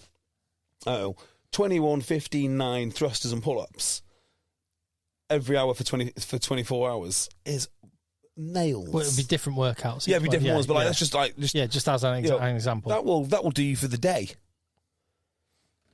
So. Yeah, I mean, that is So the one I want get your recovery in, like your nutrition when you're doing something like that. Yes. You'll be burning so many calories throughout the day. So did I tell you that I had my eye on a world record? So the world record that I wanted was kettlebell swings in 24 hours. Oh, yes. Oh, yeah, I remember. I remember you talking about that. Or was it swings an hour? I can't remember swings. Didn't someone like massively increase it part way through when Yeah, you I were can't eyeing it remember up? if it's swings an hour or swings in... Is it not 24 hours? 20, I can't remember which one it was. But yeah, so I was training for it. I was like, what I need... I think it might have been an hour, actually. Swings an hour. And I was training for it, and I was like, okay, I need on average 16 swings a minute. And then I could... easy. And then I think it changed. It was like 18 swings a minute. I was like, okay, this is getting tasty, but I can do 18 swings a minute on the minute. It is an hour, yeah. It's not... It's definitely not 24 hours because I would not do that. No. And then out of nowhere, the record changed, and it's something like 28 swings a minute, which is... For an hour. For an hour. For an hour. So that is just basically We're consistently talking like a solid almost weight, like 24, something like that. Yeah, 24. Now, I had the earlier one, I had that no problem. I could hold that pace for 15 minutes. I held it for 20 minutes, held it for half an hour. 20, whatever it is. Were you taking small breaks? Were you doing them or were you just doing them all slowly? Constantly? I would just, I just do 20, I think I was just doing 16 or whatever it is, putting it down, waiting, and then going again. 16 or 18 is fine. 24 is not all right. 28 is so quick that you're actually pulling the weight down. You are pulling the weight down, yeah. You're not just letting gravity do it. Oh, wow. That's unreal. Yeah. So, anyway, good luck, Tris, and good luck with your with your venture lift club. Good luck indeed. And, shame the Welsh Cup didn't work out. Train harder. So, kind of, I know we haven't talked about every game in great detail. That's fine. I was just thinking about anything else I wanted to say. Andre Pollard, what a man. yes. So some chat about him leaving. Yeah, he's going to leave. He's going to go to Japan. He's eyeing up offers in Japan and elsewhere, and offers to stay. Yeah. Who do you think they could replace him with? Well, there was talk about Sam Costello. Well, Sam Davis was one of the ones that I heard. Oh, right. Grenoble's Sam Davis. You know, if I was going to roll the dice and come up with an outlandish one, do the one I think they might go for. Go on. Jalabert. Ryan Reynolds here for, I guess, my 100th Mint commercial. No. I mean, honestly, when I started this, I thought I only have to do like 4 of these. I mean, it's unlimited premium wireless for $15 a month. How are there still people paying 2 or 3 times that much? I'm sorry, I shouldn't be victim blaming here. Give it a try at mintmobile.com/switch. Whenever you're ready. $45 upfront payment equivalent to $15 per month. New customers on first 3-month plan only. Taxes and fees extra. Speed slower above 40 gigabytes. See details. My dad works in B2B marketing. He came by my school for career day and said he was a big ROAS man. Then he told everyone how much he loved calculating his return on ad spend. My friends still laugh at me to this day. Not everyone gets B2B, but with LinkedIn, you'll be able to reach people who do. Get a $100 credit on your next ad campaign. Go to linkedin.com/results to claim your credit. That's linkedin.com/results. Terms and conditions apply. LinkedIn, the place to be, to be. Ooh. Not very Leicester-y, is he? No, he's amazing. He's amazing. He is amazing. He's out of favour. He's not going to leave top 14s for Premiership. It depends if they've got that. I mean, Leicester Tigers is probably the only club in the Premiership that might even turn his head. That'll be the barometer that you know the Premiership's turned a corner and is doing well if Jalabert, a top French player comes to England. Yeah. And also, if they've got that salary cap available for the marquee player and Pollard leaves, he qualifies for marquee. Yeah. So ticking that box. Maybe he's not the most English of fly halves, right? Can't you put someone that's been there for 3 years into a marquee spot?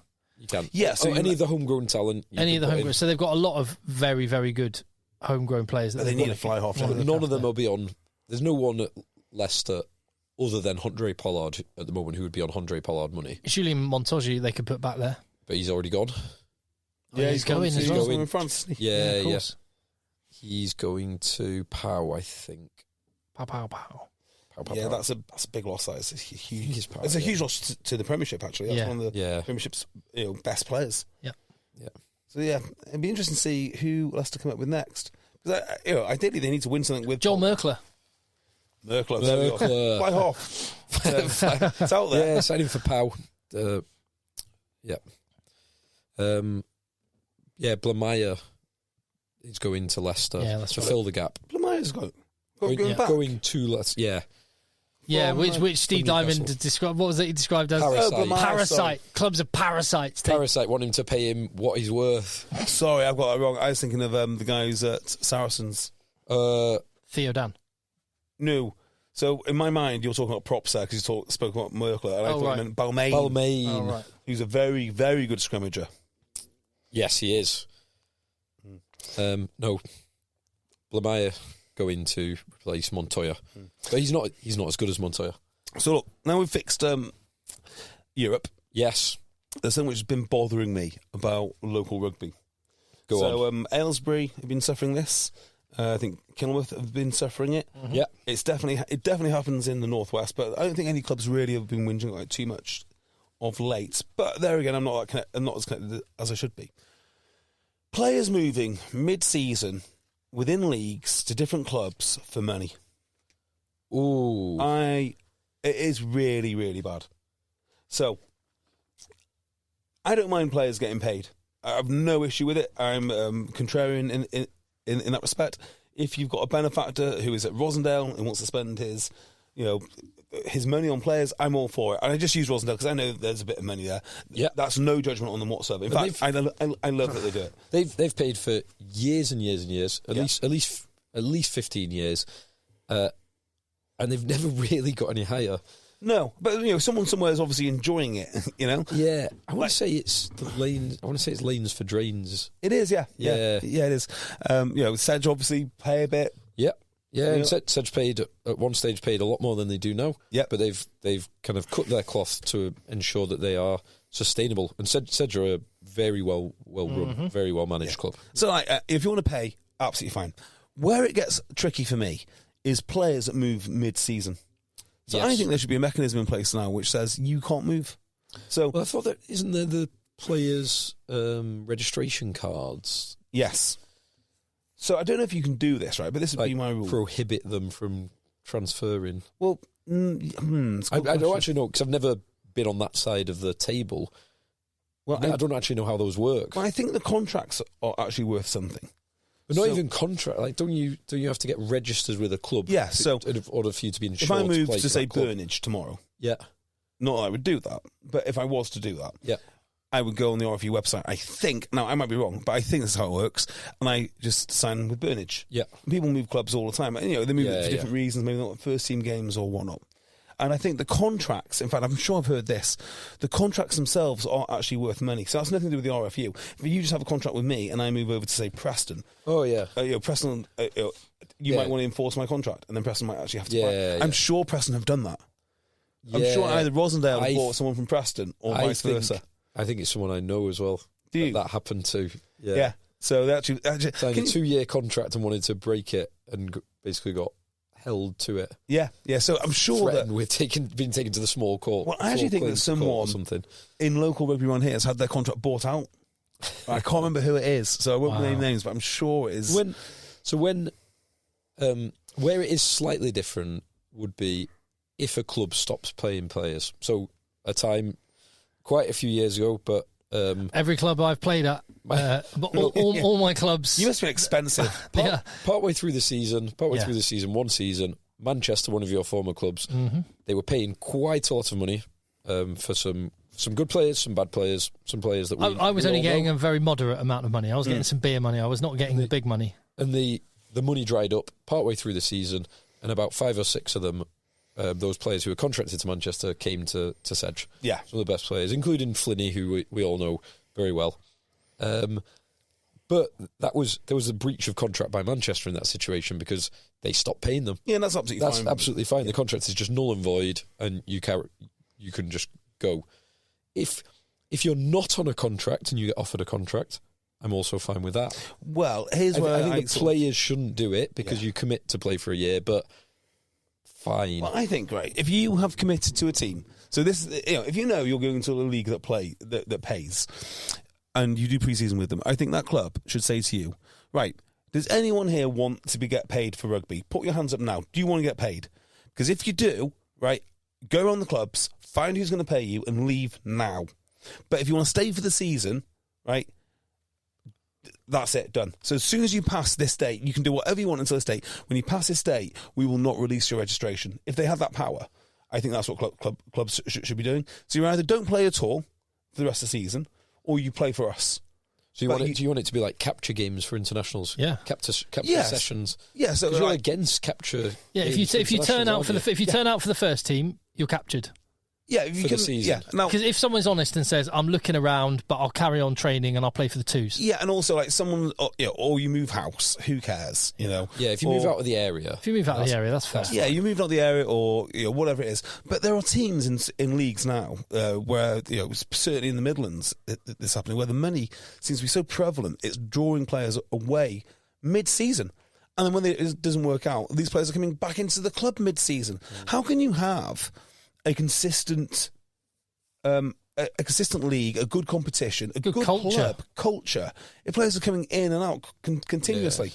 So if you made that commitment to play for a club that doesn't pay at the start of the season, that club should say, right, do you want to get paid, yes or no? Because you've decided you want to play here now for the season. Because if you leave, you wreck everything. Yeah, there should always be extreme circumstances, or not extreme, I don't mean extreme, but there should be exceptional people turn around, circumstances. and they always turn around and go, oh, it's for my family. Really? Well, why weren't you shopping around for a club for your family in pre-season? Like, why have you, is it just for your family now? I mean, what if, I hate that. Let's say two, a couple of tight head props, one gets an ACL injury, another has a career-ending injury, and a club up the road are like, well, our first and second choice tight heads are gone. We need a tight head.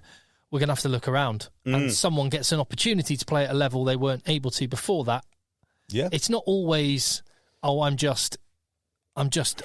be asked with this club anymore. Well, the answer is, I know what you're saying. If you talk to that, I mean, if there's... But the opportunity...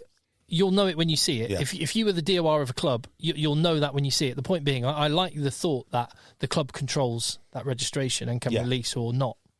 Because if a club does that in a malicious way, that will harm them longer term. Yeah, well, look, clubs need to talk to each other. So instead of just saying, look, we like your tight head, we're going to throw 500 quid at him. Oh, it's for my family. Well, then maybe they give that club a call. Say, look, we'll take your tight head, but we'll lend you a fly half. That's there has to be a better way. There has to be some dialogue. Or just picking up and going, look, this is the situation. Your guy's really good. We'd like to talk to him. Yeah. What can we do for you? Because then if the club has the control of the registration, I quite like that. Because in order to make plans, just on a small level and on a like dad-son level, that's one of the things I used to say to Louis every single year. It would be like, get to end of summer holidays. It's like, right, do you want to do rugby this year again? Yeah. You can do anything you want. It's totally cool. And that's one thing I said to him. It's like, mate, the second you start, you're committed for the whole season. Yeah, that's it. Yeah. All those cold December. That is the right way to do it. There's no getting out of this. People rely on you, so you're all in, or you don't have to. But if you go, you're in. I do think so. A couple of my friends who are in CrossFit have got this weird sort of like mental health culture going on, and I think this is one of the reasons that people are sort of ducking out of team sports now, or they've seen that it's acceptable not to play because there's all this I had to do it I had to prioritize myself, I had to protect myself. It's so self-centered that they end up, and I've seen it in rugby too, like, oh well, I just wasn't in the right place to play. Shut up, play. Like, you're meant to be playing now. That self-centered and putting yourself before the team is almost certainly a recipe for misery. Rugby is one of those sports where you got to be there. You can bail. You do have to be there, generally speaking, but you can bail, like you did this weekend, for example. But with like 4-5 weeks' notice. Yeah, quite. That's one of the reasons I absolutely loved rowing. I'd never done it before. You can't let anyone down. I rowed at university, and you go out on the piss to get in really late, and and at 6:30 a.m. when your alarm goes off, you have to cycle the 2.5 miles down to the river. Oh my God! Because there's 8 lads and they can't go out. If there's 7, they can't go out. So it's you have to be there. I love that about it. Yeah, the commitment. I need, because otherwise I would have bailed so many times. Yeah, I think that hyper-individualistic mental health culture is actually having a detrimental effect to rugby. Because people say, oh, prioritising myself this weekend. Shut up. Well, so what? I'm very much for you commit to it and you do it. Yeah. Like, really. And it's one of the... I don't think anyone's spoken out about this, but Joe Marler retiring partway through the season. Like, he signed up for the season. He agreed a contract with Harlequins. No one's actually spoke about that. Why? Well, I've got it. So, quote from Joe Marler, there's loads of reasons for retiring now. I couldn't do it anymore, emotionally, physically, mentally. Well, I mean, look, I'm going to just roll back a bit here and stick up with Joe Marler, only because he's done it for 15 years at the highest level. Yeah, but then don't sign up to that season. Yeah. I do feel like, because Quins, they built their squad around having him in that squad. Yeah. And having 2 other loosehead props and an academy loosehead prop. He's their part of that squad. He's letting the boys down. Yeah. Like, I really do think that. And Joe Marler, as much as I think he has to do what's right for him and the family, I also think he has to do what's right for his mates in the club that's looked after him for 15 plus years. Yeah, just suck it up for 6 more months. Exactly. Suck it up for 6. Yeah, but yeah. Exactly. That's why I think there's more to that. Because I don't know why you would. Because it's costing him money. It has cost him money. I mean, he will make money through TV and all Yeah, that I was going to say, stuff. because he possibly, I mean, we'll take him at his face value and it's just purely about that. But he's one of the few characters in rugby he's going to be in the jungle next year, and I'm a Celebrity, and he's going to be doing reality shows. He's probably got an agent who's lined all this up, and he's gone, actually, I'm going to be... Yeah, I'm going to be doing all right. Joe, I don't need this money. Yeah. Yeah. Yeah. It might actually be that it's costing him money to do this. Yeah. But then it does still... I don't know, it grates on me a little bit. Yep. The fact that there's so many people who would have loved to be able to play professional and never had the opportunity, and just to... I hadn't thought about it in those terms that you put it, as in... The squad, he signed up the squad, his coaches, all his teammates. They've got a suppressed salary cap. Obviously, there'll be a big chunk of it, 300k or something of it is now available. They're trying to get someone else partway through the season. Do you know what else I think? And I don't know if for certain, but I'm like 90% sure that's correct. I don't think Joe Marler gets paid market rate. What I mean is, like, because he doesn't train. He would have got... Yeah, I think he gets paid a lot less than what a player of his talents and ability would otherwise get paid if they went to France. Yeah, I think that is certain right about that. Yeah. So when they can't just replace him, because there's not many cut price Joe Marlers. Well, so that's... Because he was supplemented with England money, wasn't it? Yeah. So, yeah, he would be getting the England money, but also he didn't train Monday, like never trained Mondays, didn't travel as often. Like, he just shows up and plays because everyone knows his strength conditioning is second to none. So I wonder, on a financial level, maybe he might be better off. Maybe he said, again, like maybe he sort of had that thing, as he said before, internationals, I'm done. Maybe he went through that process. Internationals are done, therefore I'm done as a player, because that's the only reason I play for Quins. Plays for Quins is to get the England money. Maybe. Yeah, but he's also stepped away from international before. He did in, say, 2018, but then came back and then only stepped away from the internationals just before the Awesome Internationals, and then within a month had retired. Interesting. So it kind of makes sense from his perspective with that extra information. But it's if anything, it's actually even worse for the club, because let's just say he's a 300k player, but he's playing for 150k. There's no way they can get someone as good as Joe Marler for 150k. There's just no chance. Yeah, even if you gave him the same contract and the same deal and everything else. Yeah. So, yeah, there you go. Joe Marler done. Yes. Anything more? Is there any Premiership next week? Yeah. Got a couple of rounds of Premiership over the weekend. By the way, the URC is really cool the next couple of weeks. Is it? It's all derby matches. Oh, is it? And it's derby matches. Are they actually going to play strong teams? Do we know? Yeah, they're going to go full bore. Or welfare policy is going to kick in and ruin it for everyone? So we've got Friday night 1882 Cup, Edinburgh v Glasgow. Nice. Or Glasgow v Edinburgh, that one. And then Ulster v Munster as well. Ulster v Munster, yeah. Now, these are the ones where the welfare policies normally kick in. Oh, by the way, that was a deer that tackled that guy at Marlow. Deer? What? Not a dog, it was a deer. What? Wow. It was a muntjac, whatever that is. Muntjac. Don't know. You're good with animals normally, Jay. It's a very, very small deer. Muntjac, like springbok. No, it's got no antlers. I don't think. Yeah, It looks like a mouse. It looks like a mouse and a deer. Muntjac is a. I wonder if it's delicious. It's native in South Asia. It's not in the UK. Might even though. have little fangs.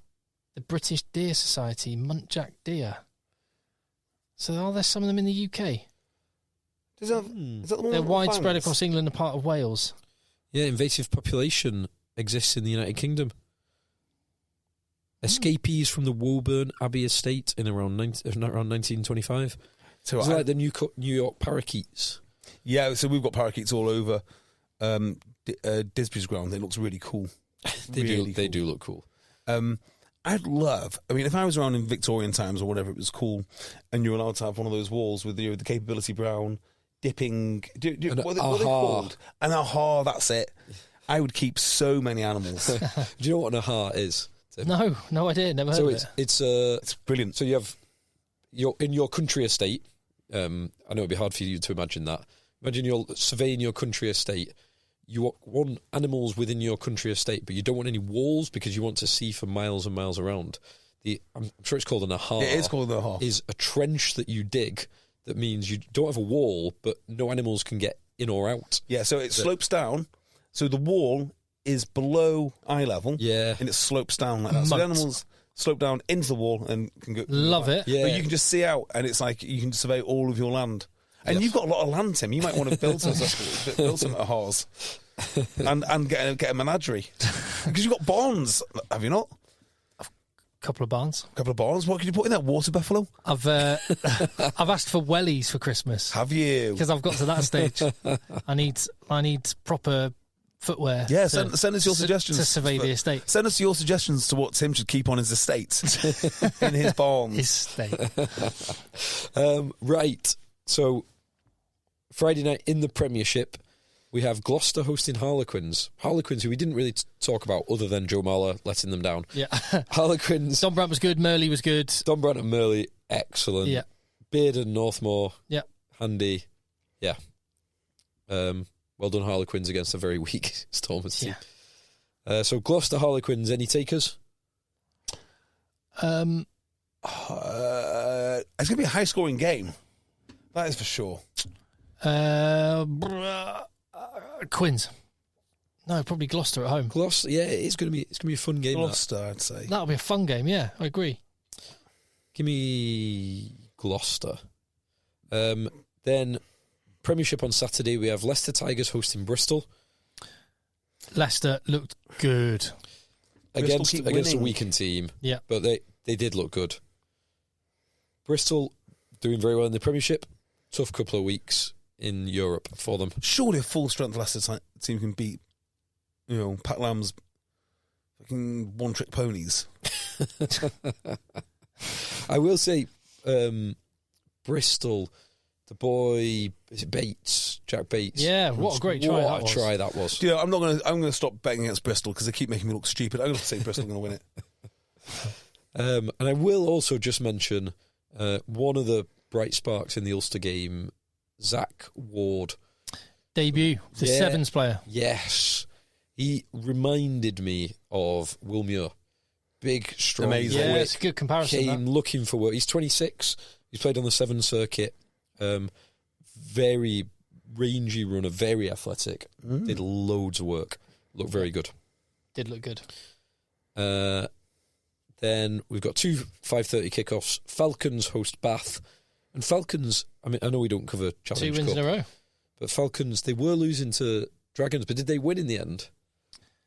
That's a great question. I don't know.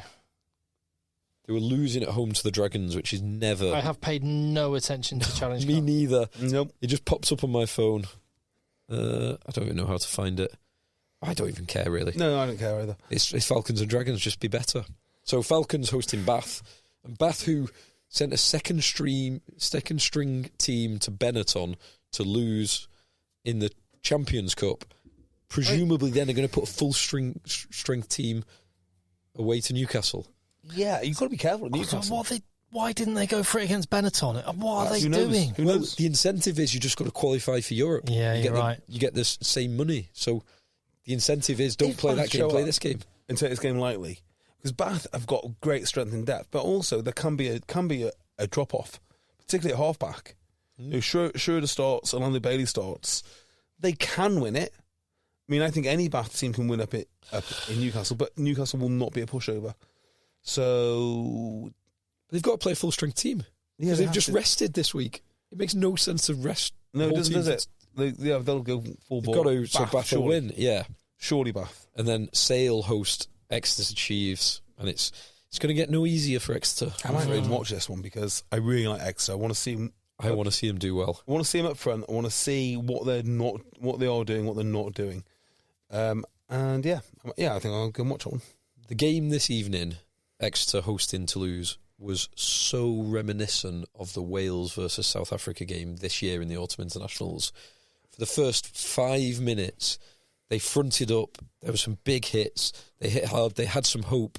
And then DuPont goes over after whatever it was, 8-9 minutes. Yep. And it was, you could see the players being visibly deflated. Yeah. And then it just got no easier. It's the fragility of these sides. I mean, they're not bad players, and it's not a bad team. They're fragile. They've got some great players.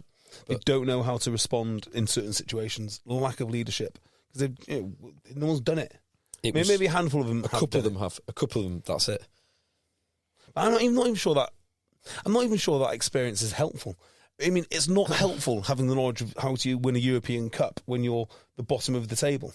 Yeah. You need a different sort of experience. Very much so. How unbelievable are Toulouse? They're pretty unbelievable, yeah.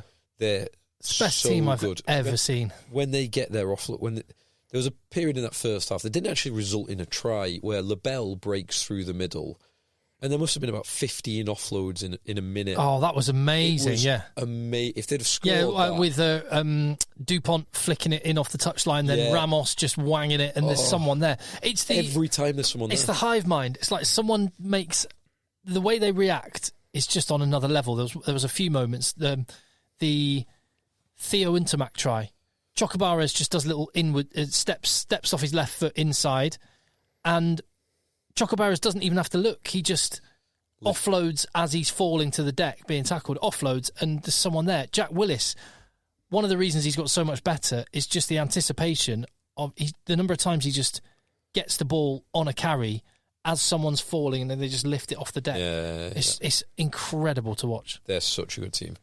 And admittedly, Exeter weren't much of a speed bump this weekend. True. Neither were Ulster last weekend, but they're so good. Yeah. It's hard to look past them for either the top 14 or both the Challenge Cup. Yeah. And then final game of the weekend, two teams who had good away wins. Saracens hosting Northampton Saints. Good game. Yeah, that's probably the pick of the weekend. Really good Leicester game. Bristol will be good. Oh, there's a few. Gloucester Harlequins will be good. Leicester Bristol will be good. And then Saracens Saints will be good. Just shows, doesn't it, with the Premiership, with their own two teams, two weak teams, which is basically what Exeter are at the moment, can really distort the competition. The 1 week team obviously means you get 4 games. 2 week teams you've got 3 games. So they've just got to be a bit careful. I think that's why it's a good argument to say that distribution of money in the Premiership just needs to be, well, it's already quite even. But there needs to be a focus on quality, i.e. the minimum spend. Yeah, the minimum spend is the key. And it will get even more stark next year when the salary cap goes back up to 6.4 million, plus your player credits, plus your marquee. And if teams are currently reported a couple of million below the 5 million salary cap, I can't believe that. You could have huge disparities. So Saracens Saints, Saracens look quite fragile for that first 15-20 minutes against Stade Francais. The back five of their scrum though is so good. It's pretty handy. Ezekwe Itoje, and on this occasion it was McFarland. Ben Earl and Willis. Willis is playing really well, and then João Montin Gonzalez on the bench. Gonzalez is so good. It's unreal. Yeah, that is very good. Ben Earl had a shocker, by the way. He's not playing his best rugby at the moment. He wasn't playing great. He wasn't playing as well as he was earlier in the year for England during November, and whereas Tom Willis Tom Willis is... If you were picking a form number 8 for England, you would probably put Ben Earl on the bench and to 7, and you pick Tom Willis. Willis has got to be in and around that squad. Has to be. He's playing such good rugby. And he's just a bigger body as well. Dombrandt played all right as well. Dombrandt played very well in a very Quincy performance. He's never done it for England, though. It's always that. He has half a yard less space. I think he's had enough chances now as well. He must have 25 caps. I'm a big Dombrandt fan as well. So am I. Really big Dombrandt. And I've always wanted him to do it for England. He's just never quite. So there you go. Yep. Done. Next week, we'll be recording earlier. Is that right? Yeah, I think we should get together a little earlier in the evening. Mm-hmm. Maybe have a little festive tipple. Yes. And do a special pre-Christmas Patreon podcast as well. Yeah, let's do that. So sign up to support the podcast and get more content. Patreon.com/EggChasers. Fantastic. We are there for you 52 weeks of the year. There'll be lots of other people that shut up shop. We'll be there. We always are. And so hit subscribe and let the boys play and let the boys end.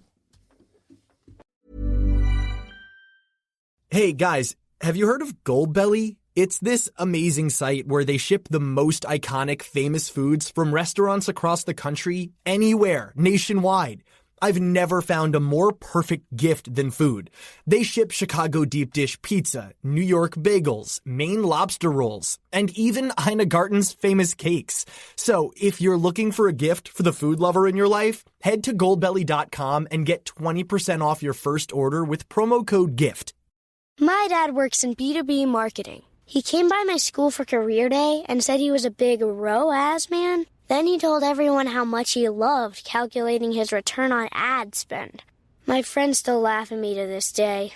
Not everyone gets B2B, but with LinkedIn, you'll be able to reach people who do. Get a $100 credit on your next ad campaign. Go to linkedin.com/results to claim your credit. That's linkedin.com/results. Terms and conditions apply. LinkedIn, the place to be, to be.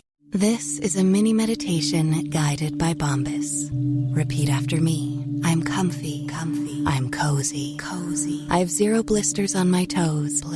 And that's because I wear Bombas, the softest socks, underwear, and T-shirts that give back. One purchased equals one donated. Now go to bombas.com/ACAST and use code ACAST for 20% off your first purchase. That's BOMBAS.com/ACAST and use code ACAST at checkout.